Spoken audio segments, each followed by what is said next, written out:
आज Doubtnut app download करें। Doubtnut पर अपने सभी गणित, रसायन विज्ञान, भौतिक विज्ञान और जीव विज्ञान के डाउट्स का करो सफाया। बस प्रश्न की फोटो खींचो, एक ही प्रश्न को क्रॉप करो और तुरंत वीडियो सोल्यूशन पाओ। अभी डाउनलोड करें।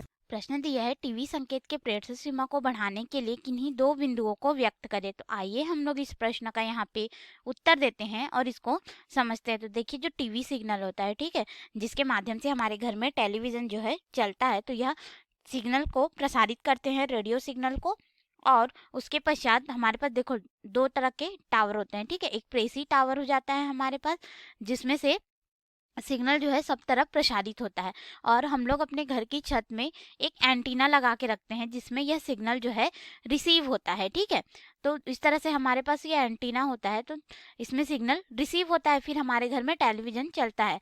तो यहाँ पे अगर हम लोग देखें, जो प्रसारण दूरी और ये जो एंटीना की ऊंचाई है, यानी कि जो हमने यहाँ पे टावर लिया है, इसकी जो ऊंचाई है, इसके मध्य अगर संबंध देखें तो ये होता है d बराबर वर्गमूल 2 गुणित r गुणित h, जहाँ पे 2 हमारा नियतांक हो गया, r पृथ्वी की त्रिज्या है, ये भी नियतांक हो गया हमारे पास। यानी कि जो प्रसारण दूरी d है ये समानुपाती हो जाता है वर्गमूल और ऊंचाई h के, ठीक है, वर्गमूल में ऊंचाई h के। यानी कि जैसे जैसे टावर की ऊंचाई हम लोग बढ़ाते जाएंगे, जो प्रसारण दूरी है उसका मान बढ़ते जाएगा।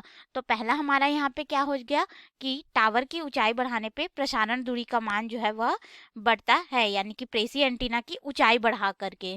और दूसरा तरीका हमारे पास होता है कि वाहक तरंग की हम लोग आवृत्ति बढ़ा देते हैं, ठीक है। तो वाहक तरंग की आवृत्ति को हम लोग यहाँ पे VC से दर्शाते हैं। अगर इस आवृत्ति को हम लोग बढ़ा देंगे तो क्या होगा, देखो हम लोग जब भी कोई संदेश सिग्नल होता है उसको भेजते हैं तो हम लोग इसमें क्या करते हैं, वाहक तरंग को भी मिला देते हैं, ठीक है। और फिर वाहक तरंग को मिलाने के पश्चात हमारा जो सिग्नल होता है क्या हो जाता है, सुरक्षित हो जाता है। यहाँ पे कैसे, देखो जो वाहक तरंग होता है इसमें इस तरह से एनवलप का कार्य करता है, एनवलप यानी कि उसको ढक लेता है।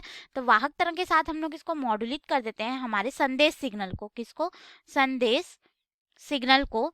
तो ये क्या होता है कि हमारा संदेश सिग्नल जो है अधिक दूरी तक प्रसारित हो सकता है, क्योंकि उसमें एक्सटर्नल नॉइज यानी कि रॉ की समस्या उत्पन्न नहीं होगी। तो इसीलिए हम लोग वाहक तरंग की आवृत्ति को अगर बढ़ा देते हैं तो हमारा संदेश सिग्नल जो है अधिक दूरी तक प्रसारित होता है, जिसका प्रयोग हम लोग टीवी सिग्नल को प्रसारित करने के लिए भी करते हैं। तो ये दो तरीके हो गए जिसके माध्यम से हम लोग टीवी के प्रसारण सिग्नल जो होगा उसकी सीमा को बढ़ा सकते हैं। धन्यवाद। कक्षा 6 से 12वीं से लेकर नीट, IIT, JEE वो एडवांस के लेवल तक 1 करोड़ से ज्यादा छात्रों का भरोसा।